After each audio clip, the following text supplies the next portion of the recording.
A gravação foi iniciada. Obrigado, Hélio. Bom dia a todos. Hoje, dia 7 de novembro de 2025, 9 horas e 16 minutos. Estamos iniciando a sessão de julgamento da 7ª Câmara Julgadora do Tribunal de Impostos e Taxas. Agradeço a presença de todos. À minha esquerda aqui a doutora Luciana, e também em seguida a doutora Maria Cláudia pela representação fiscal, a doutora Maria Selma aqui com a gente também, pela empresa contribuinte, doutor Henrique, e também o patrono da contribuinte Bandeirantes Energia S.A., o doutor Wagner também. Então, dando início à sessão de julgamento, é o processo de minha relatoria, processo da Bandeirante, é uma acusação só, tá? A acusação é de crédito indevido, nos períodos de junho de 2007 a dezembro de 2008. A primeira instância manteve integralmente a acusação. Em sede ordinária foram promovidas duas diligências, a primeira pela colei da 8ª Câmara Julgadora e a segunda pela 7ª Câmara Julgadora. Cumpridas as diligências, a colei da 7ª Câmara Julgadora decidiu manter parcialmente a acusação. Contra o venerando acordo foram interpostos recursos especiais pela Fazenda e pela contribuinte. Em sede especial, a Câmara Superior deu provimento ao recurso especial da Fazenda e decretou a nulidade da decisão e determinou o retorno dos autos à sede ordinária para novo julgamento, bem como sobrestou o julgamento do recurso especial da contribuinte. Ainda em sede especial, não foi conhecido o pedido de retificação de julgado interposto pela contribuinte. No retorno, a sede ordinária, a primeira Câmara Julgadora converteu o julgamento em diligência. Cumprida a diligência, os autos retornaram para julgamento. Doutor Wagner, deixa eu só adiantar. Eu estou convertendo, tendo em vista a agentada de documentos pelo AFI no cumprimento do dia de diligência determinado pela colei da Câmara Julgadora, eu estou abrindo prazo, estou convertendo em julgamento de diligência, abrindo prazo para manifestação dos senhores a respeito dos documentos juntados. Então, acho que nesse caso dispensa a sustentação oral. Tá, joia, então. Obrigado. Então, passo a leitura do voto, né? Digo eu no voto. Como relatado, trata-se de retorno de diligência promovida pela lei da primeira Câmara Julgadora. No cumprimento da diligência, o AFR junta a manifestação em documentos as folhas 3.027 a 3.041, considerando a juntada de novos documentos pela AFR, opino por nova conversão de julgamento de diligência para a manifestação da autuada, a fim de evitar futuras alegações de cerceamento de defesa. Antes posto, converto o julgamento em diligência para que a autuada, no prazo de 30 dias a contar da publicação desta decisão, se manifeste acerca da manifestação em documentos de folhas 3.027 a 3.028 pelo AFR, após a DRF.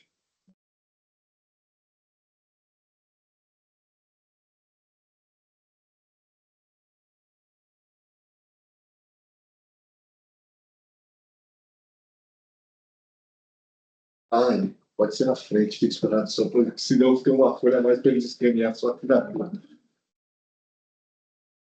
A gente vai perder na prática. Hoje é o dia de um arcaísmo. A gente deixava um espação para as pessoas ir lá e assinar. E terminou lá, ficou espaço pequeno para assinar. Vamos o seu nome, por favor. É isso. Porque os caminhos já se desintegraram.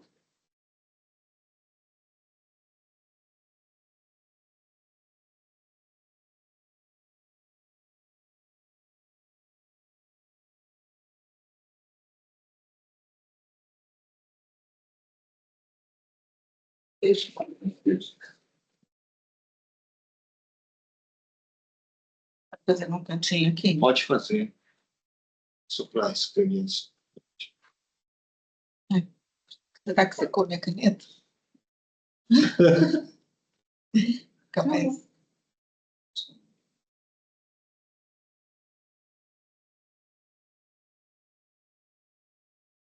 Ele trouxe o nome da fazenda?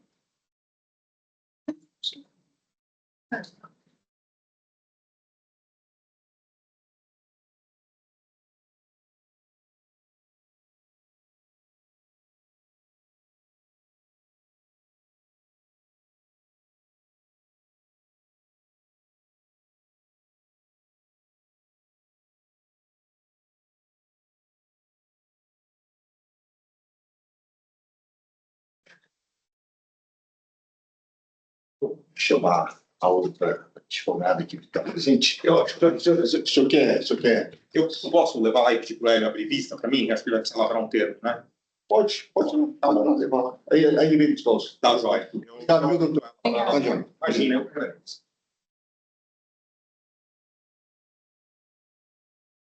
Qual que é a próxima processo? Nosso processo é o da doutora Luciana. Vai dar para ele a revista porque está publicado esse. Sim, deixa ele ouvir do Hélio.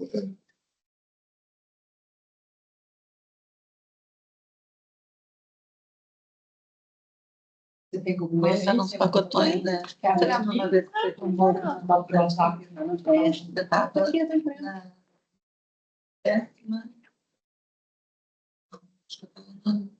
A sexta câmara.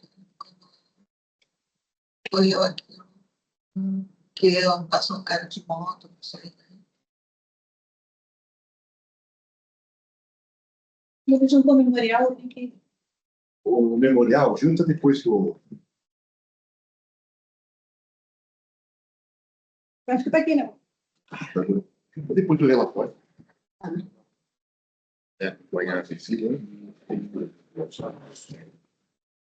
Mas eu não tenho como separar o. Você fez contínuo. Fez contigo.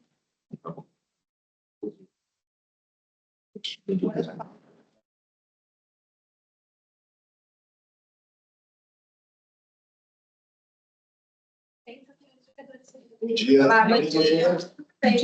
Com licença.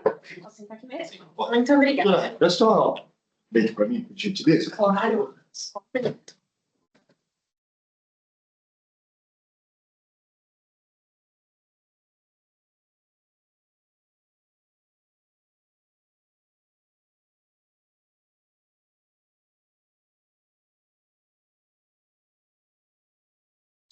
Me acompanhar. Pode ser. Obrigada. Posso entregar os carros? Muito obrigada. Agradeço.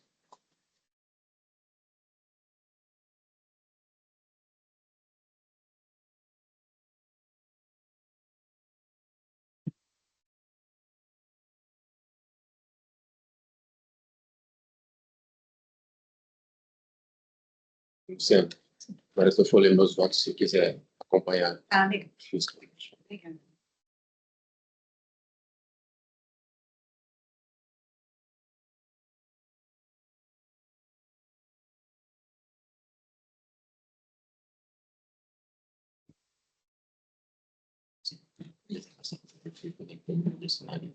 Eu vou ler acompanhando.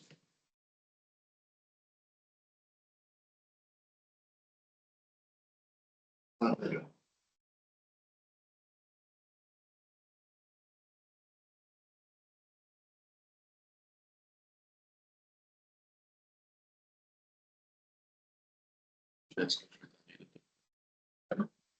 Tá. Muito obrigada.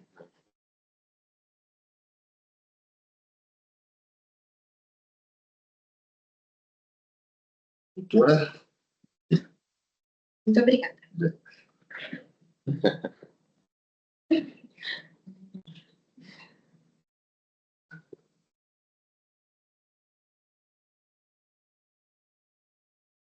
seu processo lá, Temos Chincalhão. vamos explicar então.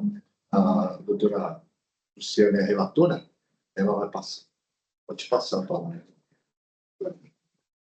Trata-se de processo que vem a julgamento em retorno de diligência promovida pela 8ª Câmara Julgadora desse tribunal.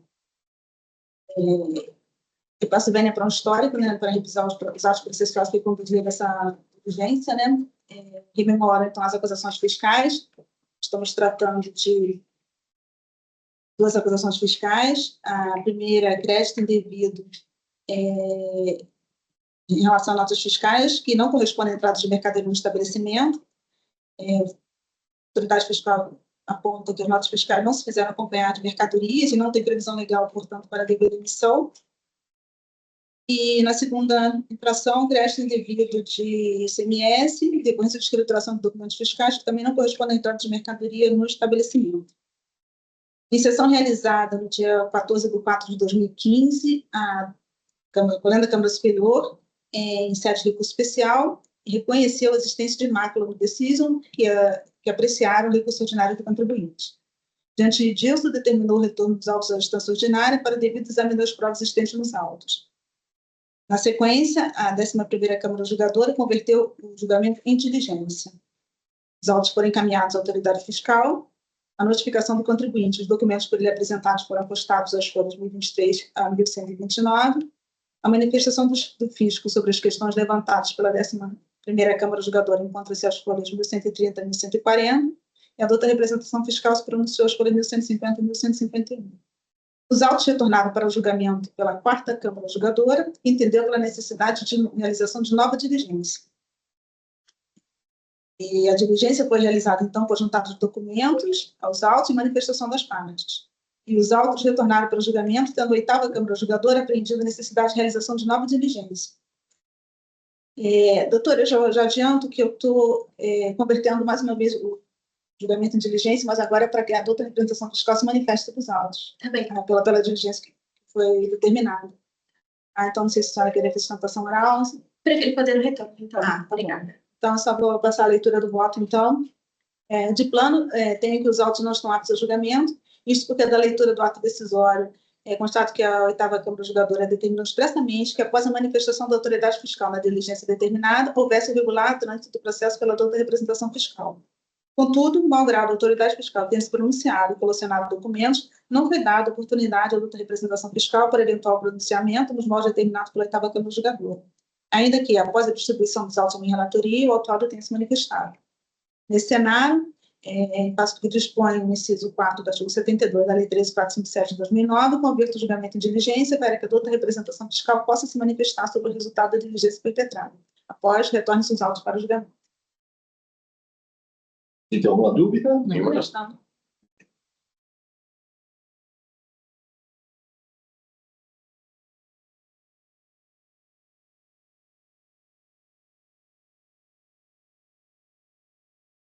Assim.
Doutor, então o processo de decisão unânime pela conversão do julgamento de diligência para abertura de prazo para apresentação do Senado. Tá bom? Perfeito. Muito obrigada, senhora. Tenha um ótimo dia. Até a próxima oportunidade. Muito obrigada. Essa Não, licença. eles que vão terminar. Obrigada. Tchau, tchau. Obrigada. Tchau, tchau. Chamar. Pega os seus primeiro, Henrique. Tá? Vamos lá. Vamos lá. Vamos lá. Vai. Tem mais advogado? Deixa que eu pego ela. Não tem mais advogado? Não, acabou, né? Não? Tem? Não.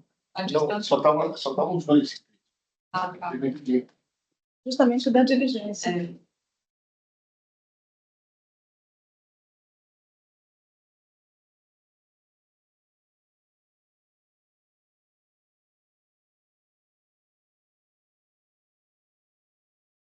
Até ontem não tinham arrumado substituto para o doutor Barroso, que ele não queria fazer a votação da sessão. Oficial? Só que era. Desculpa. Esqueci que era. Baixinho. Eu já peguei esse aqui.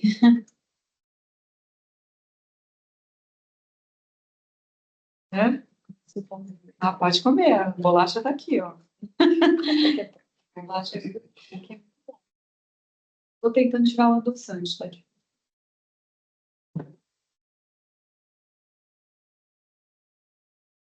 Eu trouxe um pãozinho de abóbora. Delicioso o pão de abóbora. E também um pouquinho que eu passei na folha da luz, né? E vamos então. Delícia. Agora vamos dar um bocado.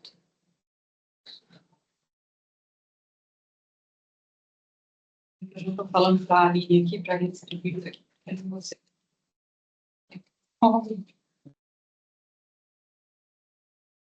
Deixa eu... Ah, tá aí.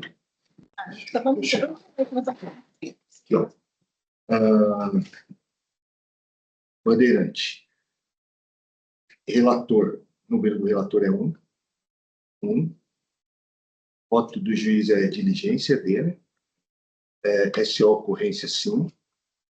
Remessa não. Voto Câmara diligência. Unânime sim. Boletim conhecimento não. O furador soprando aí. Não? Não, porque Não é mais diligência, tá. Aí agora é a mesma coisa, Eles né? devem ter ali. Tá usando agora? sim. Eles ficariam, tem que ver curadores, né? Voltando aos velhos. Nossa, procedimentos também, também. né? Pois é, Sim. exatamente. É isso aqui. Aqui coloca P. E não remessa? Aqui, ó. Esse quadradinho P de presença. Eu peguei um pouco. Já pegou? Quer que eu pegue pra você? Fala para ela colocar um... Café? Calma. Ah, tem nada? Maria Cláudia. Precisa- Isso é o nome representante. Ah, tá bom. Peraí, eu já pego. Onde? Aqui embaixo? É isso. Aqui. Escreve Ah, tá. representante fiscal e seu nome. Tá. Qual que é o processo e de quem? Tem a Parmalat e tem a AIG. Vou começar pela Parmalat, que é mais curtinho. Tá, já. Pegou.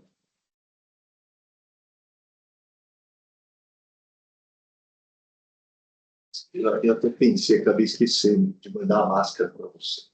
Tudo bem? Achei bom. Acho que faz falta. É pra final ou só coloca Fim de festa. só coloca o nome? Só coloca o nome e dá o bichinho do lado? Só o nome, né? Só o nome? Tá. Tem que, né? Ficou. Vice-presidente ficou aqui. Pega pra Vou colocar um... Quer que eu pegue café pra você? Sem nada? Sem nada.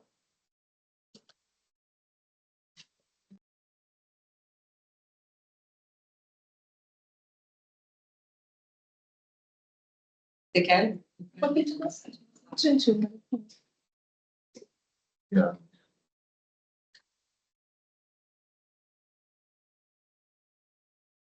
Ah, tá.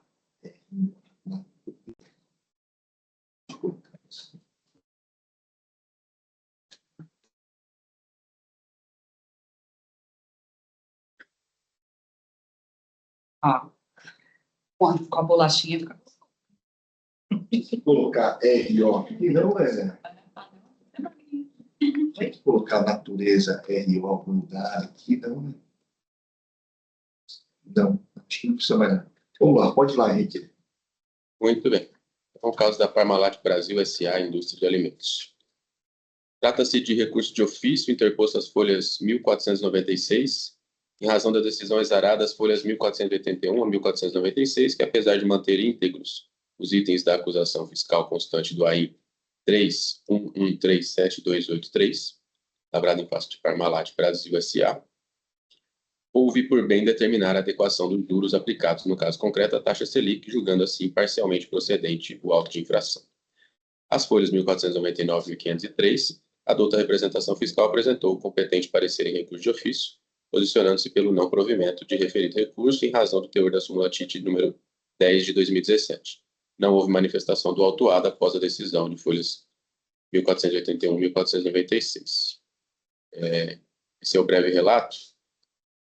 Eu passo ao voto, dizendo que Dispõe a súmula TIT número 10 de 2017. Os de mora aplicáveis ao montante de imposto e multa exigidos em autos de infração estão limitados à taxa referencial do Sistema Especial de Liquidação de Custódia, SELIC, incidente na cobrança dos tributos federais, revisada em 9 de 6 de 2022.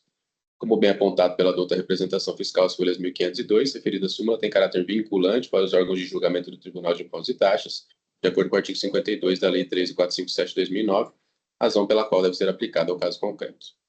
Diante do teor da súmula TIT número 10, ao recurso de ofício deve ser negado provimento, adequando-se os juros aplicados no caso concreto à taxa Selic, mantendo-se a decisão que julgou o AIN 31137283 em seus termos.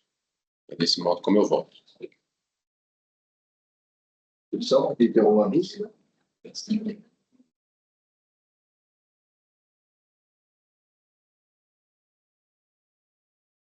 Tem que ver demorou. É mais longo.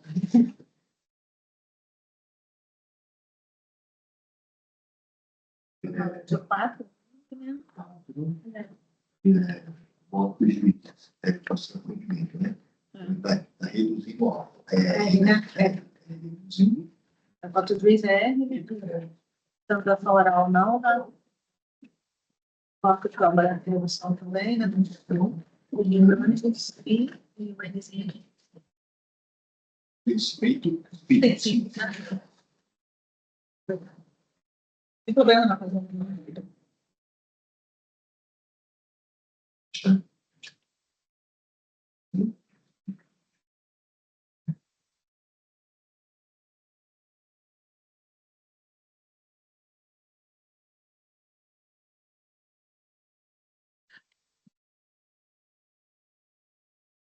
Os dois advogados que vieram e Então, Pode, se quiser a descartar. diligência. Não, Eu não. posso levar de volta, Sempre bem-vindo. à vontade.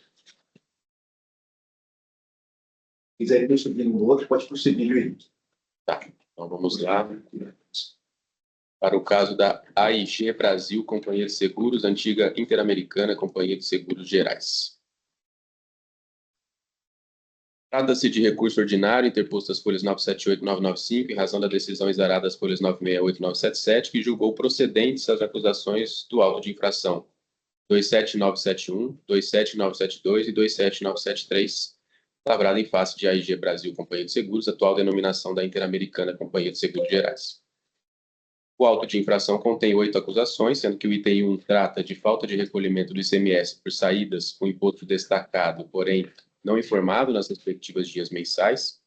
O item 2 trata de falta de recolhimento do ICMS por saídas registradas como operações isentas. O item 3 trata de creditamento indevido do ICMS destacado em documentos fiscais que indicam como destinatários estabelecimentos diversos do estabelecimento autuado. O item 4 versa sobre creditamento indevido do ICMS por ausência de apresentação das primeiras vias das notas fiscais. O item 5 versa sobre creditamento indevido do ICMS por falta de estorno proporcional do montante creditado em razão da diferença dos valores verificada quando da saída de bens avariados. O item 6 trata de falta de emissão de notas fiscais de entrada na aquisição de mercadorias com posterior saída. O item 7 se refere a extravio e falta de exibição à fiscalização das primeiras e segundas vias de notas fiscais lançadas em GIA. E, por fim, o item 8 se refere à falta de apresentação de formulário de PAN relativo ao exercício de 1989. Em seu recurso ordinário, a contribuinte alega em síntese que deve ser aplicado ao caso concreto o teor da ação direta de inconstitucionalidade 1390, dígito 4 do Supremo Tribunal Federal, que os requisitos legais para a caracterização de contribuinte do ICMS não estão presentes nos casos das seguradoras em relação ao recebimento e repasse de salvados de sinistros, que haveria afronta à competência privativa da União para legislar sobre política de seguros e tributar suas operações, que a inclusão de seguradoras como contribuintes do ICMS na legislação paulista já foi reconhecida inconstitucional, que, por ser indevida a própria imposição fiscal sobre as seguradoras, seriam também indevidas as obrigações acessórias e, consequentemente, as penalidades impostas com sectários legais em razão de seu descumprimento. Parecer em contra-razões ao recurso ordinário está às folhas 1119 e 1132, através do qual a douta representação fiscal rechaça parte dos argumentos do contribuinte, reconhecendo, porém, a necessidade de julgamento pelo parcial provimento do recurso, por ser imperioso o cancelamento integral dos itens 1, 2, 7 e 8, e parcial do item 6. Esse é o breve relato do necessário. Só o voto. Em relação aos itens 1 e 2 do presente auto de infração, a acusação é de falta de recolhimento de CMS quando da saída de bens sinistrados, salvados de sinistros, recebidos pela seguradora dos clientes segurados em razão de previsão contratual e posteriormente revendidos. A exigência do ICMS em operações de alienação de salvados por empresas seguradoras encontrava fundamento no artigo 7º, parágrafo 1º, item 4 da Lei 6374 de 89. O legislador paulista havia incluído em referido dispositivo legal a expressão "e a seguradora", entre aspas, incluindo como contribuintes do ICMS aqueles que, de modo habitual ou em volume que caracterize intuito comercial, realize operações relativas à circulação de mercadorias ou preste serviços de transporte interestadual, intermunicipal ou de comunicação às empresas seguradoras, o que foi atacado judicialmente via ADI 1390, dígito 4, perante o Supremo Tribunal Federal. A Corte Suprema suspendeu a eficácia da alteração legislativa em questão e, antes que a ADI fosse julgada no mérito, o Estado de São Paulo revogou o dispositivo legal atacado, fazendo com que a ação perdesse seu objeto. Além disso, o Supremo Tribunal Federal, em razão da análise de idêntica controvérsia de outro Estado da Federação, editou a súmula vinculante número 32, que dispõe: o ICMS não incide sobre a alienação de salvados de sinistro pelas seguradoras. O artigo 28 da Lei 13.457 de 2009 prescreve que no julgamento é vedado afastar a aplicação de lei sob a alegação de inconstitucionalidade, ressalvadas as hipóteses em que a inconstitucionalidade tenha sido proclamada em ação direta de inconstitucionalidade, por decisão definitiva do STF via incidental, desde que o Senado tenha suspendido a execução do ato normativo, e em enunciado de súmula vinculante. Em que pese o artigo 7º, parágrafo 1º, item 4 da Lei 6374 de 89 não ter sido declarado inconstitucional pelo STF, fato é que a Corte Maior definiu a inconstitucionalidade da consideração de seguradoras como contribuintes do ICMS em relação às alienações de salvados de sinistro, fazendo, inclusive, via súmula vinculante, que torna imperioso o reconhecimento da impossibilidade de manutenção dos itens 1 e 2 do auto de infração sob análise. Agora, o fato de as seguradoras não poderem figurar como sujeito passivo da obrigação tributária principal de ICMS nas alienações de salvados de sinistros não afasta a necessidade de atenderem à legislação do imposto estadual no que se refere às obrigações acessórias, especialmente quando acreditem possuir direito ao creditamento do tributo. Em outras palavras, para usufruir do direito ao crédito que acreditava possuir, a autuada deveria ter observado a legislação de regência, especialmente o item 1 do parágrafo 4º do artigo 58 do regulamento do ICMS vigente à época dos fatos, decreto 33.118 de 91. E aí, o artigo 58 diz que para compensação será assegurado ao contribuinte o direito de creditar-se do imposto anteriormente cobrado. E aí o parágrafo 4º diz: salvo hipótese expressamente prevista neste regulamento, é vedada a apropriação de crédito do imposto destacado em documento fiscal se este, item 1, indicar como destinatário da mercadoria ou tomador do serviço estabelecimento diverso daquele que o registrar. Foi exatamente o que se deu no caso concreto, o que justificou a exigência do item 3. Os destinatários dos bens salvados de sinistros não eram o estabelecimento da autuada que registrou os créditos decorrentes das aquisições. Eram outros estabelecimentos da mesma empresa situados em cidades distintas, conforme provas de folhas 108 a 133. Ficou caracterizado, assim, o descumprimento do requisito formal imposto pelo regulamento do ICMS à época, demonstrando não ter havido qualquer equívoco por parte da autoridade fiscal nesse ponto, razão pelo qual o item 3 deve ser mantido. O mesmo parágrafo 4º do artigo 58, vigente à época dos fatos, do regulamento vigente à época dos fatos, previa outro requisito formal para a validade do creditamento do ICMS, que é o item 2. Então, fica, salvo hipótese expressamente prevista no regulamento, é vedada a apropriação de crédito do imposto destacado em documento fiscal se este, item 2, não for a primeira via. Este requisito também foi descumprido pela autuada no caso concreto, na medida em que, notificada a apresentar as primeiras vias das notas fiscais correspondentes aos créditos, deixou de fazê-lo conforme prova de folhas 37 a 39. Por essa razão, a consideração de que houve creditamento indevido está correta, devendo o item 4 do auto de infração ser mantido. O já mencionado artigo 58 do regulamento de então disciplinava que o excesso de imposto destacado em documento fiscal não poderia ser objeto de crédito integral e, portanto, deveria ser objeto de estorno, caso realizado. Se não, vejamos. E aí tem de novo o artigo 58, no seu parágrafo 2º diz: o crédito deverá ser escriturado por seu valor nominal, E parágrafo 5º, se o imposto for destacado a maior do que o devido no documento fiscal, o excesso não será apropriado como crédito. A autoridade fiscal obteve êxito em demonstrar que os bens avariados foram adquiridos com valor residual baixo, sendo os créditos realizados com base nos valores das indenizações. Demonstrou também que a autuada, quando da venda dos salvados por valor baixo, deixou de realizar o estorno proporcional do crédito, afrontando assim o parágrafo 5º do artigo 58 do Decreto 33.118 de 91. O contribuinte, por sua vez, não foi capaz de afastar as acusações fiscais neste ponto. Por essa razão, também o item 5 deve ser mantido. No que se refere ao item 6, a penalidade imposta se deu pela falta de emissão de notas fiscais de entrada por aquisições com posterior saída das mercadorias, artigo 127 do Decreto 33.118 de 91. Como dito mais acima, ainda que o destinatário da norma tributária não seja sujeito passivo da obrigação principal de pagamento, a observância das regras que impõem deveres instrumentais é fundamental. Não é possível realizar operações de aquisição e posterior saída de mercadorias sem a tradução desses eventos em linguagem competente própria dos registros de documentos exigidos como deveres instrumentais que permitam o exercício da função fiscalizadora por parte do Estado. Em que pese correta a exigência constante do item 6, o artigo 9º da Lei 7646, de 91, anistiou as infrações decorrentes do descumprimento do dever instrumental em relação ao período anterior a julho de 91.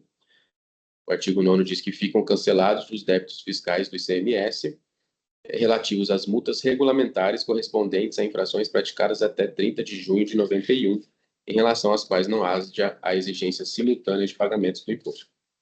Vale lembrar que o Supremo Tribunal Federal, ADI 3929, suspendeu a eficácia da resolução do Senado Federal número 7 de 2007, que equivocadamente suspendia a execução da integralidade da Lei 7646 de 91, e não apenas dos dispositivos questionados no recurso extraordinário 183906, 188443 e 213739, o que não incluía o artigo 9º mencionado. Em razão da anistia, a penalidade imposta no item 6 do auto de infração deve alcançar apenas as notas fiscais 1654-B1 e 1784-B1, por se referirem a operações realizadas em período posterior a 30 de junho de 1991, estando a penalidade relativa aos demais períodos anistiada por expressa disposição legal. Dessa forma, o item 6 deve ser parcialmente reduzido. A mesma anistia, trazida pelo artigo 9º da Lei 7646 de 91, atinge as infrações identificadas no item 7 do auto de infração, relativas à falta de exibição à fiscalização das primeiras e segundas vias de notas fiscais lançadas em GIA dos exercícios de 1988, 1989 e 1990, e no item 8 do auto de infração, relativa à falta de apresentação do formulário de PAN relacionado ao exercício de 1989. Nesses casos, a anistia engloba todo o período exigido e, por isso, os itens 7 e 8 do auto de infração devem ser cancelados na íntegra. Tendo em vista que a autuação se refere a período anterior a 2017, imperioso determinar também que os juros aplicados ao caso concreto estejam adequados ao quanto prescrito pela súmula TIT 10 de 2017, que é aquela que eu mencionei há pouco no outro julgamento. Referida súmula tem caráter vinculante para os órgãos de julgamento do Tribunal de Impostos e Taxas, de acordo com o artigo 52 da 13457 de 2009, razão pela qual deve ser aplicada ex officio. Então, diante do exposto, eu conheço do recurso ordinário e a ele dou parcial provimento para cancelar integralmente os itens 1, 2, 7 e 8, bem como para cancelar parcialmente o item 6, mantendo integralmente os itens 3, 4 e 5 do auto de infração 2791, 2792 e 2793, destacando a determinação de que os juros aplicados ao caso estejam adequados à taxa Selic nos termos da súmula TIT 10 de 2017. Como voto, senhores? Obrigado, presidente. Eu já tinha disponibilizado o voto de arrumamento da discussão. Parabéns pelo voto. Muito obrigado. Parabéns mesmo, doutora Rita. Olha, Já foi. muito bem fundamentado. Muito obrigado.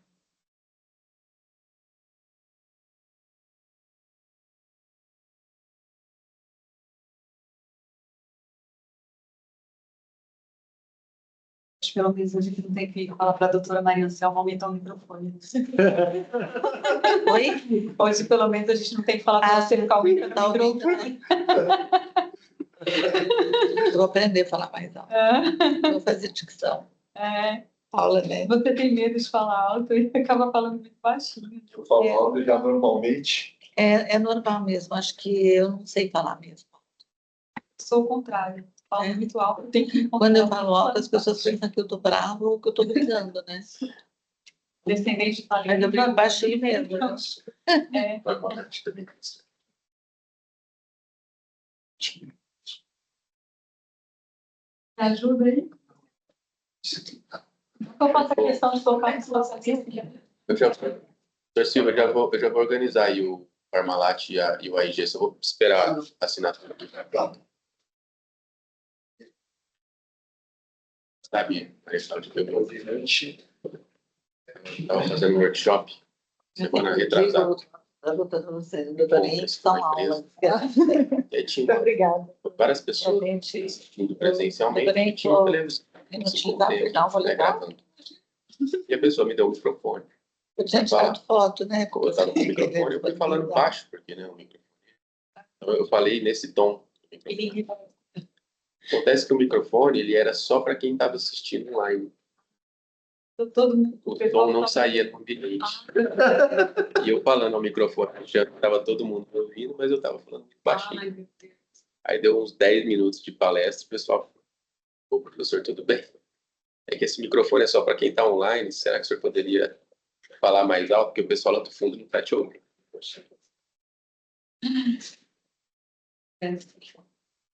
Eu era professora fiscal de colégio e cursinho. De história. Olha, É verdade, de história, dava aula de história, do objetivo. E lá eles usam o microfone, só que eu nem precisava, porque a sala é muito grande, né? Principalmente de cursinho, é muita gente. Eu quase não usava porque eu falo muito alto já. Então, se eu falasse com o microfone, ficava muito alto. Então, assim, eu usava às vezes, e eu tive muito problema de voz lá, inclusive.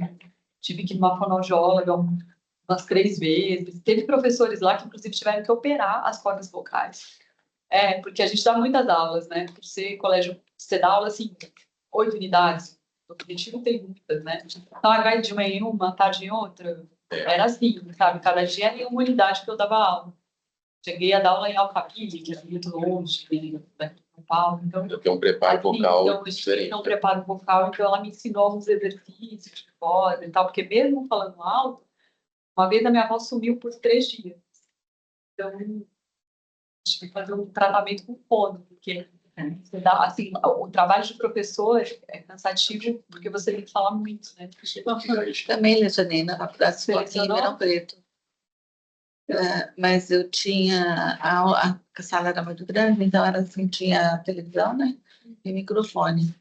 Então eu falava ao microfone, mas a classe tinha acho que uns... mais de 120 alunos. É, as minhas também eram assim, eram muitos alunos. Eu sinto saudades. Mas eu declinei do magistério. Porque carreira de professor não é valorizada no Brasil, Não, né? eu declinei, eu dei aula. Eu sou formada em História, né? História e jornalismo. 2 carreiras que não são valorizadas. Então, assim, aí meu pai sempre falou para mim, você gosta tanto de estudar, você não estuda para concurso? Ele ficava falando faz anos, assim. Eu falei, quer saber? Estudar para concurso.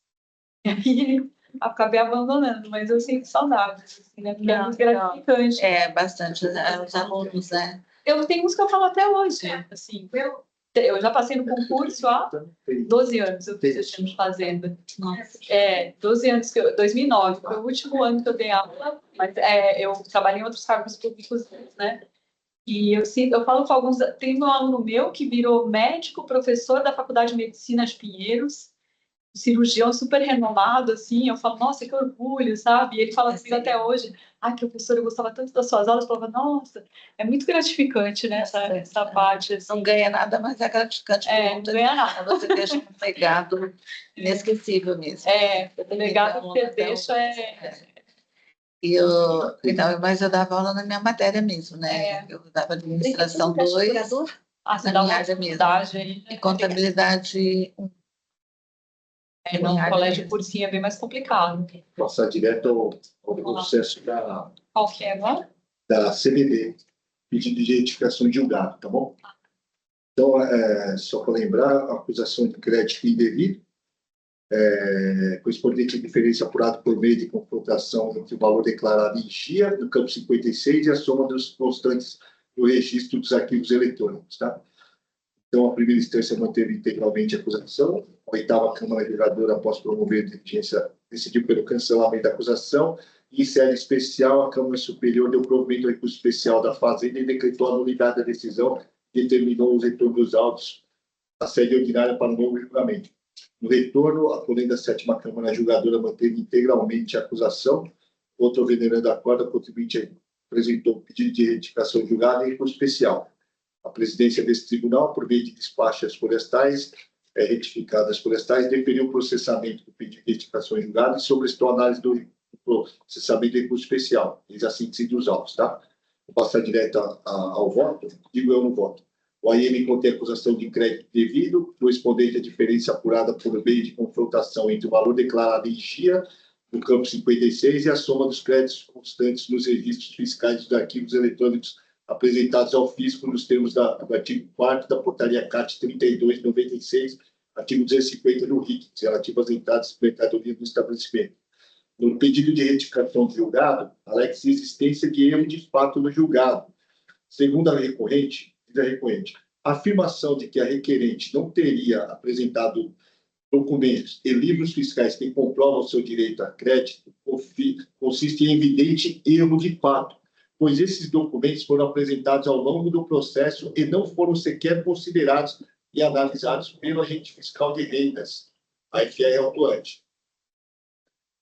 Argumenta ainda que, na defesa junto ao arquivo magnético previsto na portaria CAT 32/96, livro registro de apuração do ICMS do período, amostra de livro registro de entrada, integralidade do livro registro de entrada em meio digital e no recurso ordinário, laudo de empresa de auditoria e no cumprimento da diligência determinada pela Colei da oitava Câmara Julgadora, notas fiscais do período autuado.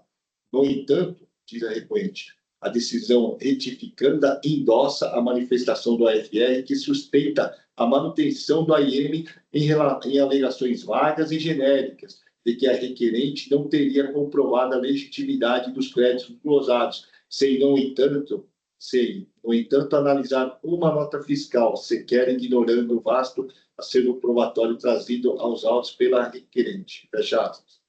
Argumenta ainda, abre aspas, a decisão ora combatida também apresenta grave ofensa aos princípios que regem o processo administrativo, em especial o princípio da verdade material, pois as informações constantes das notas fiscais e livros apresentados pela requerente não foram sequer analisados pelo AFR. Fecha aspas.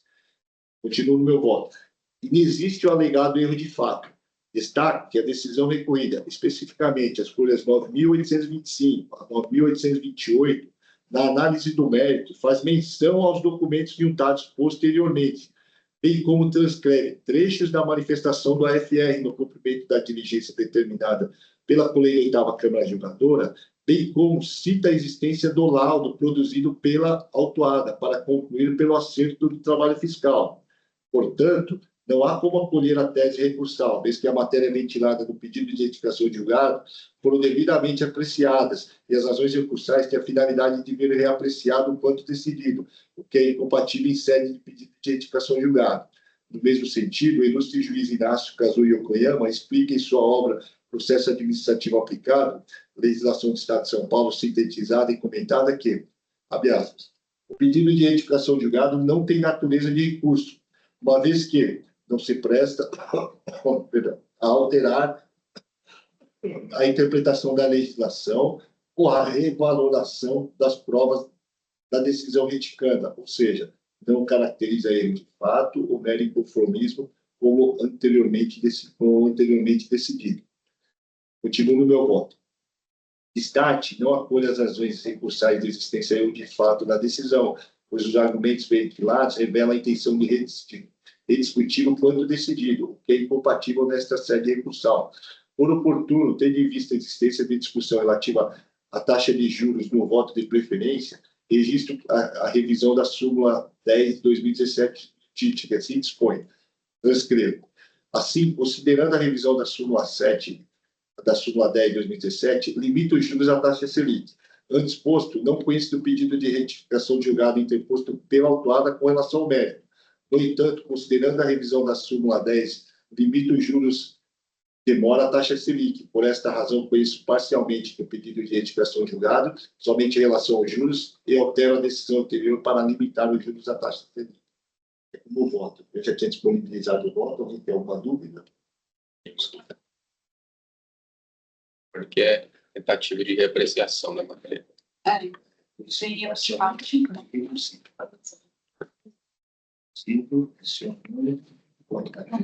Eles interpuseram recurso especial nesse caso? Interpuseram recurso especial? Então que é caso de recurso especial.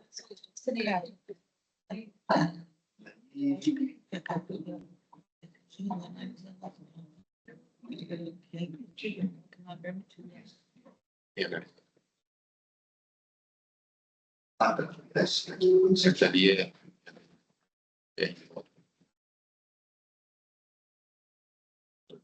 É o seu, Não é superior. deixa eu carimbar aí. Erro de cálculo.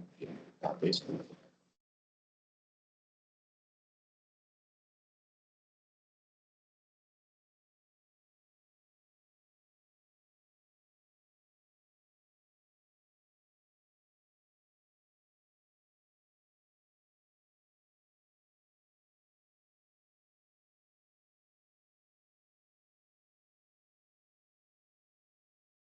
O Inácio me deu esse livro dele, É, de tanto eu ficar perturbando ele, porque eu fiz um semestre com ele.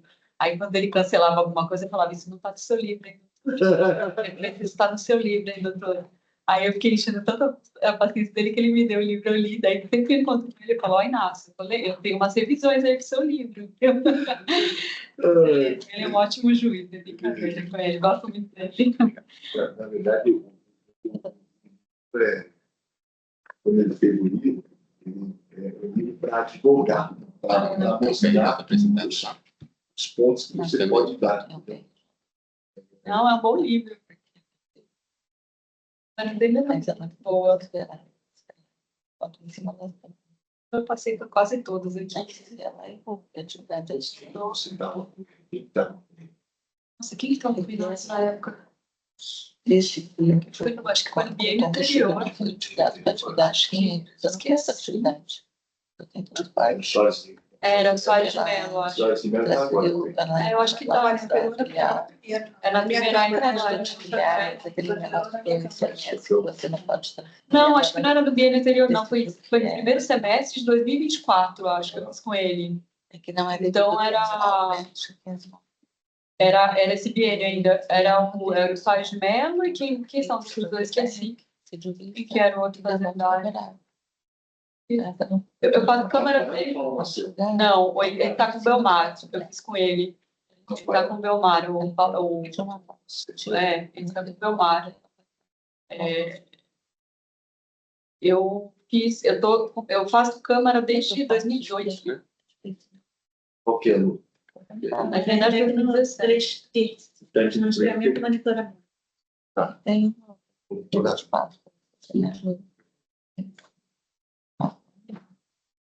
E-mail ou WhatsApp? Ele também WhatsApp. É o seu agora? Sim.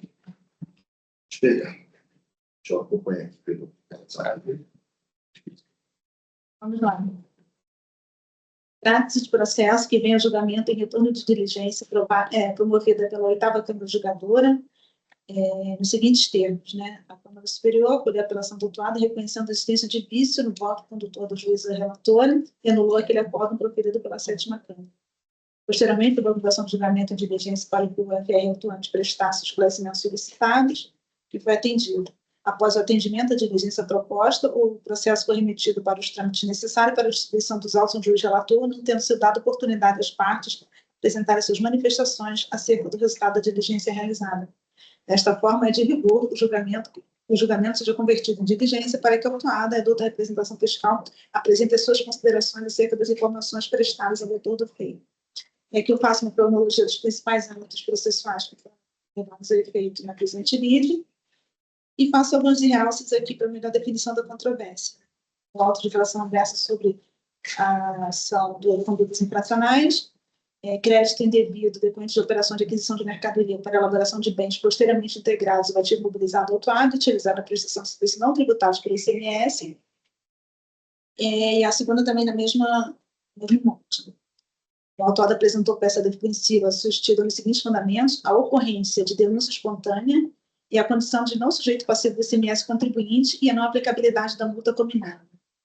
A decisão monocrática entendeu pela improcedência dessas ações por configuração de excludente de penalidade, espontaneidade e pelo fato de o objeto social do estabelecimento constituir fato gerador do ISS e não do ICMS.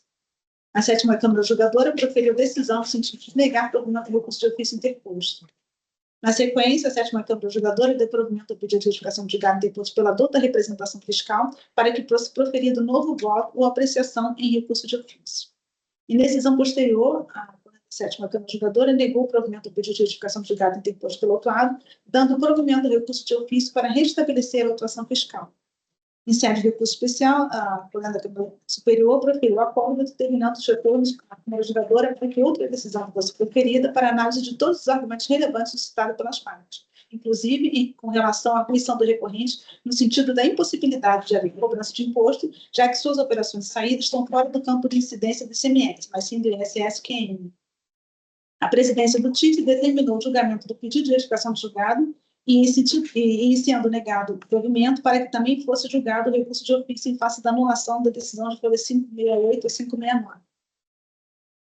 As folhas 996 e 999 houve conversão de julgamento de diligência pela 7ª Câmara para manifestação do autor do feito, acerca das seguintes questões. Primeiro, a GIA apresentada em 2010 para a referência de julho de 2010 foi acatada?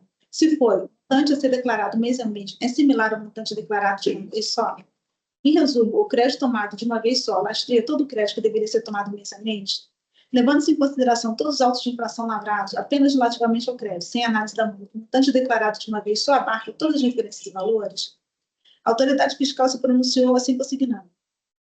Em relação à primeira pergunta, a GIA relativa ao mês de julho não foi substituída, assim como nenhuma outra dos demais meses, como se verifica nos resumos das GIAs do contribuinte. Embora o contribuinte informe ter elaborado a referida GIA substitutiva em 2010, ela somente foi apresentada junto ao posto fiscal em 28 de janeiro de 2011, quando o contribuinte se encontrava sob ação fiscal, o que não foi acatada pelo fisco pelas razões apontadas pelo autuante. A segunda pergunta estaria prejudicada, uma vez que a GIA substitutiva não foi acatada. E as outras perguntas do mesmo andar, né? Do mesmo jeito. Os documentos foram colacionados, a doutora representação juntou petição, requerendo, né, a aplicação da súmula TIT 10 de 2017 revisada. Posteriormente, houve conversão de julgamento de diligência para a manifestação das partes, se pronunciaram, e o processo foi distribuído para a minha relatoria. Então, esse é o relatório, acho que eu posso passar direto ao ponto, né? De início, registro que estamos a tratar de processo que já se arrasta nesse contencioso administrativo desde o ano de 2011. Ao compulsar os autos, apreendo que o processo está pronto para o julgamento, de manifestações e material probatório suficiente para a formação do conhecimento dessa Câmara. Procedo, então, ao exame do pedido de retificação de julgado apresentado pelo autuado. Então, trata de pedido de retificação de julgado, interposto em consideração da 7ª Câmara, que deu provimento, de outra composição, né, que deu provimento ao PRJ apresentado pela outra representação fiscal para que fosse proferido novo voto ou apreciação em recurso de ofício. Eu digo que, conforme é sabido no artigo 15, caput, parágrafo 1º da Lei 13457 de 2009, né, a decisão de qualquer instância administrativa que contiver erro de fato é passível de retificação, desde que o pedido de retificação seja interposto quando a demonstração precisa do erro de fato apontado. A configuração da ocorrência de erro de fato tem como pressuposto a precisa demonstração de que a decisão retificando admitiu o fato inexistente ou considerou inexistente fato efetivamente ocorrido, sendo indispensável, em muitos casos, que o fato não represente ponto controvertido sobre o qual o juiz deveria ter se pronunciado.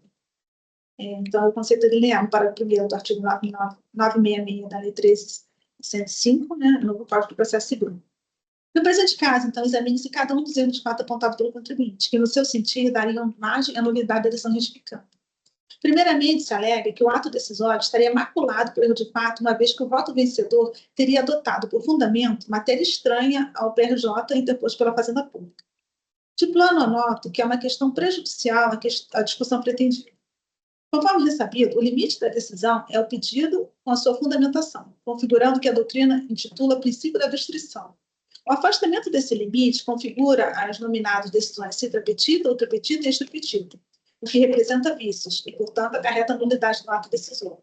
Há de se observar, contudo, que tais vícios configuram erro de direito e não erro de fato. que configura erro de fato, de apreciação em sede de PJ, consubstancia em falsa percepção da situação fática dos autos e documentos da causa, de tal sorte que o juiz supõe a existência de um fato existente ou a existência de um fato, realmente existente. Assim, o que se evidencia de plano é que os argumentos do contribuinte não se amoldam aos contornos do PRJ. Não fosse isso, sorte não lograria o autuado, haja visto que os argumentos trazidos no parecer da douta representação fiscal não configuram matéria nova lide. Trata-se de elementos fáticos trazidos no intento de refaçar a tese defendida pelo contribuinte, de que houve denúncia espontânea, ratificando que já constava no relatório circunstancial, folhas 6 a 7, que constava e não existiu qualquer substituição das dívidas. Segundo o fato alegadamente inquinado de erro, restou assim descrito: questionamento sobre a existência ou não de saldo credor do CMS, tendo por base contas fiscais dos anos de 2008, 2009 e 2010, quando a correção levada a efeito pelo autuado verificou-se no ano de 2010 e está claramente apontada na mencionada conta fiscal daquele exercício. Para melhor contextualização da controvérsia posta, necessário se faz a transcrição do voto condutor da decisão retificante, como constou, abro aspas. Rendo minhas homenagens ao juiz relator, pois eu discordar do seu entendimento. Após intensas discussões e debate, adoto a manifestação da douta representação fiscal para dar provimento à retificação do julgado. Entendo que deverá novo julgamento em recurso de ofício, com, obviamente, o correspondente voto a ser efetivado. Observo que paira a dúvida em relação à existência ou ainda atualmente do referido saldo credor por parte do contribuinte recorrido, em recurso de ofício. Assim, dou provimento à retificação do julgado para o novo voto e a apreciação do recurso de ofício seja exarada. Fecho aspas. Na atenta leitura, bem se percebe que o ato decisório retificando não deixou de admitir fato inexistente ou considerou inexistente fato efetivamente ocorrido.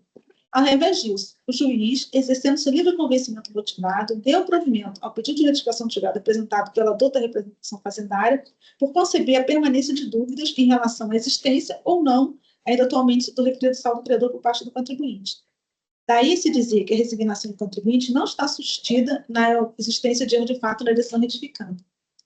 O terceiro ponto levantado pelo peticionário é que a decisão retificanda teria incorrido em erro de fato porque, durante o debate mantido entre os juízes integrantes daquela Câmara, também foi suscitada pela representante fiscal a questão da não interposição do recurso de ofício ao já citado aí 2072-990-0, tese que se apresenta incorreta, que certamente acabou por influenciar no posicionamento dos julgadores. No que diz respeito à alegação do contribuinte de que a douta representação fiscal teria induzido os juízes a erro, oportuno transcrever a seguinte lição: o caráter de imparcialidade é indivisível do órgão de jurisdição. O juiz coloca-se entre as partes e acima delas. Esse é o primeiro requisito para que se possa exercer sua função dentro do processo. Eu estou citando a doutrina. Por outro lado, é certo que a decisão retificanda adotou a manifestação da douta representação fiscal para dar provimento à retificação do julgado. Entretanto, conquanto esteja correta a alegação do autuado acerca da interposição de recurso ordinário nos autos do AIM 2072-990-0, tal fato é incapaz de dar causa à rescindibilidade da decisão. Isto porque, sem ele, a conclusão do julgamento não seria diferente, haja vista que, notadamente, a decisão pela nulidade está fundada na existência de dúvidas em relação à existência ou não ainda do referido saldo credor. Erro de fato se dá, por outras palavras, quando existe nos autos elemento capaz por si só de modificar o resultado do julgamento. Estou trazendo aqui a decisão no RESP 21.8079, relator o ministro Hélio Palha Barbosa. Ao fim, evidencia-se que em nenhum momento restou demonstrado pelo autuado que a decisão retificanda tenha considerado inexistente um fato existente ou admitido fato inexistente. O que transparece o pedido de retificação do julgado interposto é a tentativa de se devolver ao órgão de julgamento o exame de matéria já decidido, hipótese para a qual a espécie de retificação do julgado não se presta. Então, diante disso, eu conheço parcialmente do pedido de retificação do julgado e nego-lhe o provimento. Passo então a leitura do recurso de ofício. A partida, registro minha concordância com o entendimento que restou exposado folha 698, no sentido de que, aspas, o que se observa é que a decisão de folha 601 a 614 ficou incompleta, pois o voto condutor assim foi concluído. Dou provimento à retificação do julgado para novo voto ou apreciação em recurso de ofício seja exarado. Ao reconhecer o erro de fato na decisão, no meu modo de ver, outra necessariamente deveria ter sido prolatada para apreciar recurso de ofício. De qualquer sorte, estando no processo do julgamento, dada a competência atribuída do juiz que compõe a Câmara Julgadora, entendo que seja oportuno proferir novo julgamento. Nesse cenário, dou realce também a determinação da presidência do TIT no sentido de que o julgamento do PRJ, e sendo negado o provimento, para que também seja julgado o recurso de ofício, em face da anulação da decisão. Por fim, destaco que a Câmara Superior do TIT determinou o retorno dos autos à Câmara Julgadora para que outra decisão seja proferida para análise de todos os argumentos relevantes suscitados pelas partes, inclusive com relação à arguição do recorrente no sentido da impossibilidade de haver cobrança do imposto, já que suas operações de saída estão fora do campo de incidência do ICMS, mas sim do ISS-QI. Ante exposto, procedo então ao exame do apelo de ofício interposto. Então, como já tinha lido, são 2 acusações fiscais, e trata-se de condutas de mesma natureza, referenciando períodos distintos. A autoridade fiscal aponta infringência ao artigo 66, parágrafo 2º do RICMOS, e dispõe ser vedado o crédito relativo à mercadoria destinada à integração do ativo permanente, se previsivelmente sua utilização relacionasse exclusivamente com mercadoria ou serviço, objeto de operações ou prestações isentas ou não tributárias. Aponta-se no mesmo sentido, são as disposições do artigo 20, parágrafo 1º da Lei Complementar 8796. Em sua peça defensória, o autuado pleiteou o cancelamento da exigência fiscal sob a seguinte alegação. São 2 alegações. Teria procedido a denúncia espontânea prevista no artigo 138, artigo 529 do RICMS, em momento anterior ao início do procedimento de fiscalização. E teria realizado o estorno dos créditos vinculados por meio da guia substitutiva. E também essas operações não estariam sujeitas à incidência do ICMS, mas sim ao ISS-QN, com a consequência de inexistência de imposto a recolher a favor do Estado de São Paulo. Submetido à apreciação do órgão de julgamento de primeira instância, o auto de infração foi julgado improcedente, tendo o julgador, as folhas 538, apresentado os fundamentos que o levaram a decidir pelo afastamento da exigência fiscal. Vou fazer apenas o resumo da leitura, em que pese o entendimento fiscal no sentido que a espontaneidade teria sido afastada, já que a autuada pretendeu fazer o retorno das GIAs apenas em 21 de 2011, sendo que foi notificada a apresentar os documentos em 18 de 1 de 2011. Obstempero que, na realidade, antes disso, a autuada regularizou as possíveis irregularidades. Então, não vislumbro a existência de excludente de penalidade conhecida como espontaneidade. Vislumbro sim a excludente de penalidade conhecida como espontaneidade. Demais disso, não se pode perder de vista que, segundo a notificação da própria CEPAS, foi orientada a fazer alteração no seu CNAE, do CNAE de 4651-6 para 8020-0, serviço de monitoramento de veículos e rastreamento, objeto social que constitui fato gerador do ISS, não do ICMS. Certo que o juízo de piso decidiu pela improcedência das isenções fiscais por suporte, então, de 2 fundamentos. Então, resumindo, a configuração da exclusão da penalidade, razão de espontaneidade, e o fato do autuado ter sido orientado pelo fisco a promover a alteração do seu CNAE para serviço de monitoramento e veículo de rastreamento, objeto social que constituiria fato gerador do ISS e não do ICMS. Examine-se, então, as premissas que conduziram ao entendimento decisório pela configuração da espontaneidade do contribuinte. Então, aqui eu faço só um resumo, né? Então, teria regularizado, apresentou a saldo credor e apresentou a guia substitutiva. Então, o documento de folha 24, né, seria relativamente à substituição das guias. De plano, aprendo que a decisão está a merecer reforma. Ao compulsar os autos, observo que no relatório circunstanciado, o fisco narra que em 28 de 1 de 2011, o autuado apresentou ao posto fiscal um pedido de substituição das guias do período de apuração de abril de 2006 a julho de 2010. Relata que no pedido, o contribuinte informou que a substituição decorreria da constatação de que as guias anteriormente apresentadas não conferiam com os dados de seus livros fiscais, mas declarou-se sob ação fiscal, mencionando o número de uma ação fiscal no seu requerimento. Aqui cabe algumas considerações. A leitura da cadeia normativa que dá suporte ao título da decisão da denúncia espontânea, artigo 138 do CTN, artigo 88 da ME 37489 do RICMS, demonstra que se trata de instrumento pelo qual o contribuinte, antes da instalação de qualquer procedimento administrativo ou medida de fiscalização, pode confessar a infração tributária, efetuando o pagamento do tributo devido com juros de mora, ficando a salvo das multas punitivas. Como bem se vê, a denúncia espontânea se materializa com a prática de 2 eventos concomitantes, a demonstrar o comportamento leal do infrator. O primeiro evento exigido é espontaneamente e antes de qualquer procedimento administrativo ou medida de fiscalização, se reconheça o cometimento da infração. O outro é que se efetue o saneamento da irregularidade relacionada com o cumprimento da obrigação pertinente ao imposto. No que tange à necessidade de reconhecimento do cometimento da infração antes de qualquer procedimento administrativo ou medida de fiscalização, Verifico que cópia do pedido de submissão da GIA se encontra acostada à folha 24, a estampar a seguinte informação. A empresa declara-se sob ação fiscal. E aqui ela cita uma notificação 01-1037710/10-2. Nesse ponto, é bem de se ver que a notificação apontada pelo autuado, folha 302, demandava providências relativas à alteração do quinário e se reportava a ordem de serviço emitida em 27 de 4 de 2010, número 01-103710-10-2.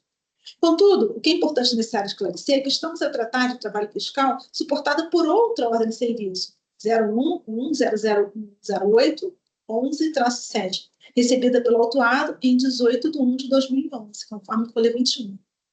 Sendo certo que as datas que importam para a verificação do denúncio espontâneo são as de início de trabalho fiscal, os trabalhos fiscais que culminaram no presente ainda, 18 de 1 de 2011, e a data da apresentação do pedido de retificação de dia, 28 de 1 de 2011, a evidenciar a não configuração do Instituto da Denúncia Espontânea porque o contribuinte já se encontrava sob ação fiscal.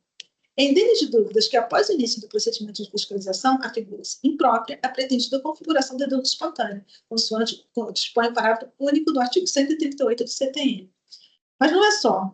Quanto ao requisito necessidade de saneamento da irregularidade relacionado com o cumprimento da obrigação pertinente ao imposto, observe que o próprio autuado reconhece que as novas dias tentadas não foram deferidas.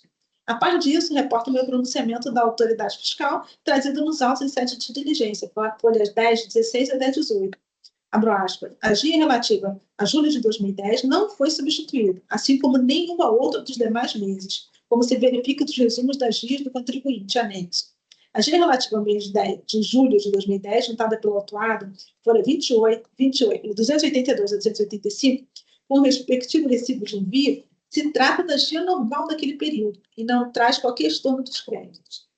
Vale lembrar que, nos termos do caput do parágrafo único do artigo 17 da Portaria CAT 92/98, anexo 4, posteriormente alterada pela Portaria CAT 103 de 2012, para a correção de erros ou omissões no preenchimento da GIA constatados após a transmissão do arquivo à Secretaria da Fazenda, deverá, primeiro, ser apresentado o GIA substitutivo e, segundo, que, para análise do pedido de substituição, além dos exames, os documentos apresentados poderão ser realizadas verificações fiscais a critério do chefe do posto fiscal. No caso, os documentos relacionados às folhas 1006 e 1015 afastam quaisquer dúvidas, deixando claro que não houve substituição das aludidas GIAs. Melhor dizendo, o contexto probatório dos autos demonstra que não houve saneamento das irregularidades apontadas, condição sine qua non para a configuração da denúncia espontânea. E assim se desvela o equívoco do julgador monocrático, ao conceber que no mês de 8 de 2010 a autuada regularizou possíveis irregularidades. Tanto que a GIA teria, do mês 7, apresentaria saldo credor, ao passo que, posteriormente, esse mês, a GIA substitutiva não teria mais, para o fim concluir que, crível que o documento de folha 24, relativamente à submissão de GIA, seja realmente de 1 de 12 de 2010. Ora, o documento apostado à folha 295, GIA substitutivo, é, de fato, uma elaboração unilateral do contribuinte, não tendo sido recepcionado pelo fisco, nem processado no sistema. Afinal, o contribuinte já se encontrava sob ação fiscal. Enfim, após detida análise ao seu probatório do processo, sobre qualquer ótica de exame, resta indene de dúvidas que a denúncia espontânea não restou caracterizada, restando prejudicada as discussões acerca das questões periféricas à matéria, inclusive aquelas consignadas na decisão de folha 996 e 999. Prossigo em que pese a decisão proferida pela 10ª Câmara Julgadora, nos autos do AIN 20.72.990-0, que o autuado traz à baila em reforço à sua argumentação, é certo que o entendimento fixado naquele ato decisório não tangencia o presente caso, pois partiu da premissa de que os valores indevidamente creditados pela recorrente se encontram mais do que suficientemente acobertados pelo estorno realizado, sendo que aqui, no caso presente, não há como se falar validamente em realização do estorno, uma vez que o conjunto probatório demonstra que as GIAs não foram substituídas. Rememore-se que, ao teor da súmula 436 do Superior Tribunal de Justiça, a entrega da declaração pelo contribuinte reconhecendo o débito fiscal é que constitui o crédito tributário. Com efeito, a denúncia espontânea não se configura no vazio. Isto posto também no outro fundamento adotado pelo ato decisório recorrido para o cancelamento da exigência fiscal, o fato de o autuado ter sido orientado pelo fisco a promover a alteração do seu CNAE para serviço de monitoramento de veículos de rastreamento, objeto social que constituiria a parte gerador do INSS e não do ICMS. A decisão recorrida estabelece reforma também nesse ponto. A uma, porque o artigo 144 do CVM estabelece que o lançamento se reporta a data da ocorrência do fato gerador da obrigação, de forma que a posterior alteração do CNAE da empresa só poderia surtir efeito para o futuro, não sendo capaz de anular as irregularidades anteriores. A duas, porque é certo que, à época dos fatos, o estabelecimento autuado emitia documentos e apurava o imposto estadual. Veja-se, por exemplo, a GIA acostada à folha 11, 07 e 08. O que conduz à conclusão de que o autuado, à época dos fatos, estava sujeito, sim, à legislação do ICMS. E o fato de, posteriormente, ter promovido a alteração do CNAE, conforme a notificação de folha 302, não pode ser adotado como justificativa para convalidar créditos anteriores admitidamente inválidos. E aqui eu transcrevo, né, cuidou o sujeito passivo de corrigir o seu erro de escrituração. Os créditos acumulados foram assim escriturados pelo entendimento de que adquirimos mercadorias, sendo que formavam meios de produção, os quais posteriormente remetidos por comodato. Logo, necessitamos fazer estorno de todos os créditos já escriturados, sendo certo que ninguém pode se beneficiar da sua própria torpeza. A 3, porque a aludida prestação de serviços não tributados pelo ICMS corresponde precisamente à premissa que sustenta a acusação fiscal. Não se olvide que estamos a tratar da apropriação indevida de ICMS decorrente de operações de aquisição de mercadorias para elaboração de bens posteriormente integrados ao ativo mobilizado da autuada e utilizado na prestação de serviços não tributados pelo ICMS, sendo certo que o crédito do imposto não é absoluto, porque o contribuinte o ano probatório do cumprimento de requisitos previstos na legislação. O artigo 66, parágrafo 2º do RIC, declara dispor que é vedado o crédito relativo à mercadoria destinado à integração do ativo permanente e, previsivelmente, sua utilização relacionada exclusivamente com mercadoria ou serviço objeto de operações ou prestações isentas e não tributadas. Como bem se vê, por qualquer ótica de exame, sorte não órgão autuado. É a razão pela qual dou provimento ao apelo de ofício para reformar a decisão de piso também nessa porção. No que tange a taxa de juros, observa que a auto de inflação abarca integralmente faturadores anteriores a 1º de novembro, de forma que, conforme na nova redação da súmula 10 de 2017, e considerando o artigo 52 da Lei 13457 de 2009, juros aplicados ao montante do imposto em grão devem ser limitados à taxa Selic. Então, doutores, eu estou conhecendo parcialmente do pedido de retificação de julgado e negando o provimento. E conhecendo do recurso de ofício e dando-lhe parcial provimento para restabelecer as exigências fiscais com objeto do AIM e também para limitar os juros incidentes ao AIM à taxa Selic. É como vai. O Luciano já tinha disponibilizado o voto. Eu fiquei, sim, com uma dúvida. Doutora Luciana, as GIAs foram apresentadas pelo contribuinte e não foram aceitas por serem as mesmas que o fisco tinha visto, sem retificação, é isso? Na verdade, ele junta o sistema interno dele. Na verdade, ele não fez, ele não apresentou, não está no sistema. A GIA não foi apresentada efetivamente, foi rejeitada pelo fisco. Mesmo a que foi apresentada Teve uma durante diligência, o processo. Isso, teve uma diligência e disse que não foram substituídos, ou seja, não foram substituídos. E o crédito do ativo fixo não foi acolhido? Não foi acolhido, não, ele demonstrou. Ah, tá. Não conseguiu demonstrar. Então, na verdade, ele acaba se batendo nesse ponto, que é da espontaneidade, né? O fato também do SS, dele ser contribuinte do SS, do ICMS, porque o fisco posteriormente pediu para ele alterar o CNAE, entendeu? Porque ele executava uma operação, mas seria daqui para frente, né? Não seria para as operações anteriores. Nas operações ele destacava. Então, ele realmente reconhece que ele destacava o imposto. Né? Então, justamente essa questão. Então, são sempre esses dois pontos que ele bate. Ele não entra realmente no mérito do ativo permanente. Nada, né? Então, ok. Se a pretensão do fisco com a alteração do CNAE fosse para retroagir, ele não teria lavrado auto de infração. Exatamente, é isso aí. E a questão preliminar é em relação à representação fiscal, que ele acha que a representação fiscal teria induzido o juiz a tomar a decisão, entendeu? O pedido de retificação do julgado é mais nesse sentido. Pode, Mas a gente não tem a mesma folhinha, né? Ou no deve. Na mesma aqui. Se puder fazer na mesma, aí a gente faz no cantinho que aí. Eu uso os votos da Luciana para aumentar meu glossário jurídico, né? Vocabulário jurídico. Que eu usei, né? Ela usa Tem uma aqui que eu não conheço. Ela tem assim, né? Que a gente até fica assim, não, eu acho que eu estou salvando também, porque eu faço um glossáriozinho jurídico assim, daí eu pego os votos da Luciana e vou colocando. Assim, descansar por um período, né, doutora? Isso é bom. Não Não é uma contra a nossa vontade, né? Porque a representação fiscal está de luto por conta disso, né? Eu vou descansar um pouco, vou mandar o seguinte, eu não vou participar, não escrever. A cara da Maria José.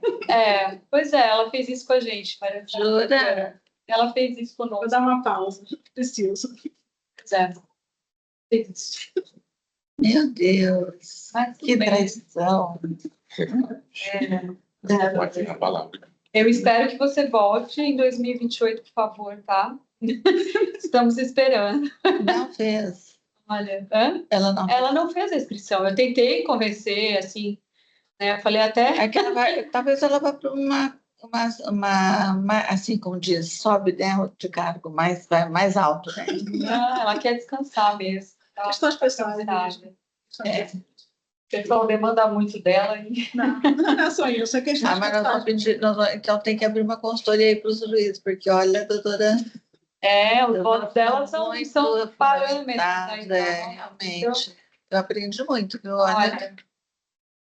Bom, há 19 anos que eu estou Mas aqui. eu sentirei falta, com certeza sentirei bastante falta, né? Doutora Luciana, eu estou há 19 anos no TIT, né? não faz. Cada ano, assim, a gente convive com outros colegas, mas é um aprendizado imenso. Os votos dela. E nunca a gente está sabendo, assim, como proceder, né? Realmente, porque vem outros e outros, né, doutor? A gente vai só somando conhecimento. Aí você vai... Daí se dizer que a resignação do contribuinte não está sustida na existência. Nossa, mas ela humilha assim, a gente. Né? Ela coloca. Eu vou no dicionário. Como dizia meu marido, eu vou no pai dos burros. Olha, meu lado escritora, né? Que anda pretendo desenvolver também, né?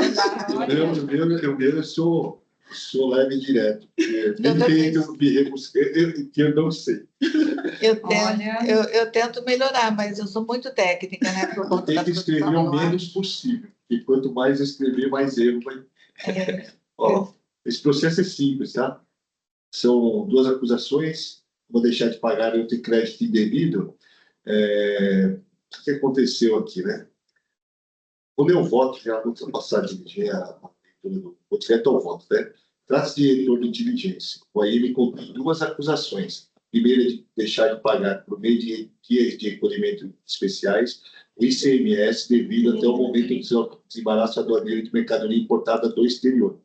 A segunda, de crédito indevido, uma vez que as notas fiscais de entrada de mercadorias que embasaram as operações não são exigidas para estas respectivas operações. O cumprimento da diligência verifica a juntada de despacho, que implica em não conhecimento do recurso especial por perda superveniente de objeto. No despacho exarado no GEDOC número tal, o ordenador de fiscalização de cobrança, arrecadação, inteligência de dados e atendimento conhece do recurso hierárquico e dá-lhe provimento para declarar extinto o crédito tributário em discussão.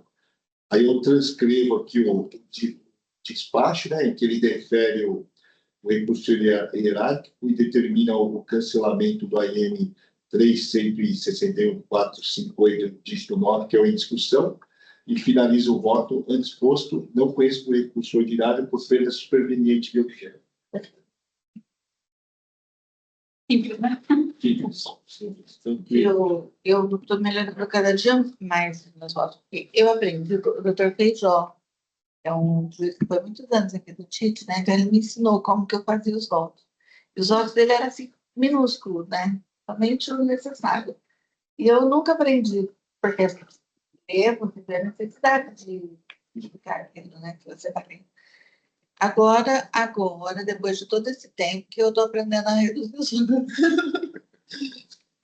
junto com vocês, porque, olha, é necessário ir no cerne da questão. Isso que eu era para o Feijó, que estava eu, Braulio, Feijó e Samuel. Eu era vice-presidente. Eu lembro até hoje, uma vez o Samuel faltou, eu estava presidindo. E tinha lembro quem estava substituindo. Aí o Braulio sentado aqui, a gente estava sempre dando risada. A hora que chegou assim, começou a sessão. Aí o Braulio olhou a cara do Feijó. E aí, Feijó, vamos começar por qual? O Feijó parou. O presidente que apontou para ele e falou: o presidente que decide. Aí eu comecei, aí soltei uma gargalhada, eu falei, esse aqui é um gentleman. O outro lá, ele come presunto e a rota mortadela. Ele falou, não, você tinha que ter feito isso comigo. Aí eu falei com você tinha que ter feito justo comigo isso daí. Aí começamos a falar, aí ele deu risada. Ele falou, não, mas é o presidente, né? Ele é o presidente, ele que decide, né? Não, eu só falei por falar, assim, ele começou a dar risada. Mas Ele era um gentleman, né? Não, olha. eu falei, tá vendo, brother? Esse aqui, ele tem postura, é um gentleman, entendeu? Eu mostrei que ele falou, eu tinha que tomar uma logo de começo. Eu vou pedir para o Samuel voltar, vou pedir para o Samuel voltar das férias logo. Mas ficamos felizes. Ele falava muito do Samuel Mago, né? Ah, Samuel Mago eu gosto. Eu não conheci. Câmara com ele. Acho que eu não conheci. Ah, ele é um barato. E uma coisa. Não, não conheci, não. Nunca trabalhei com ele. Mas assim, eu já vi eventualmente. Eu quero inventar. E uma coisa que eu conversava muito com ele antes.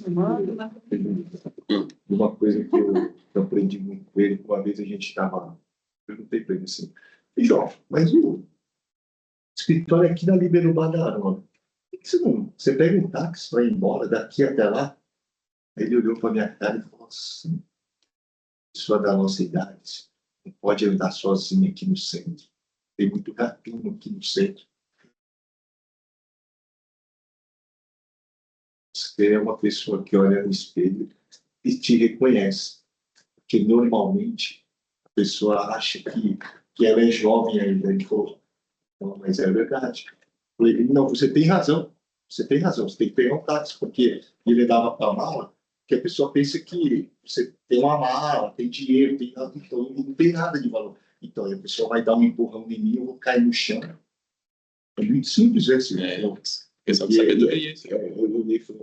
Porque é uma coisa assim que, porque às vezes o senhor faleceu, às vezes a gente vai e fala, pô, mas você não pode mais fazer. A gente vê muito pessoal mais de idade fazendo as coisas, a gente fala, você não pode mais fazer para suas filhas.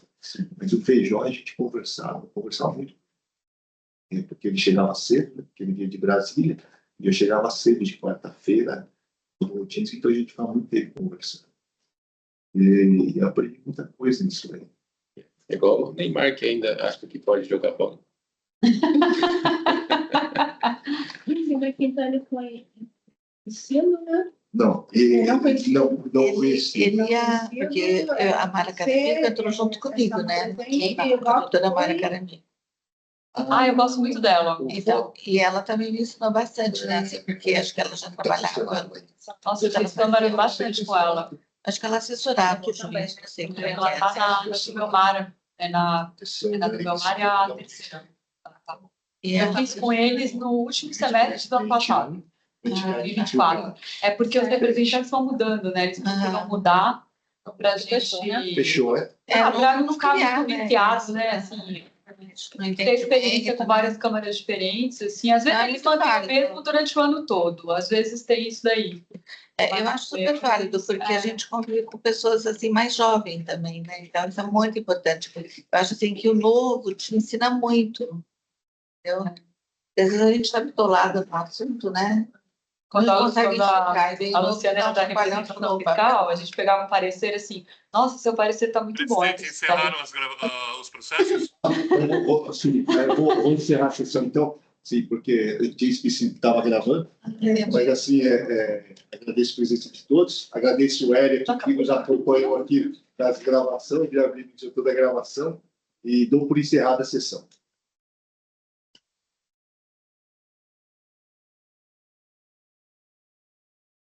Acabou, Hélio?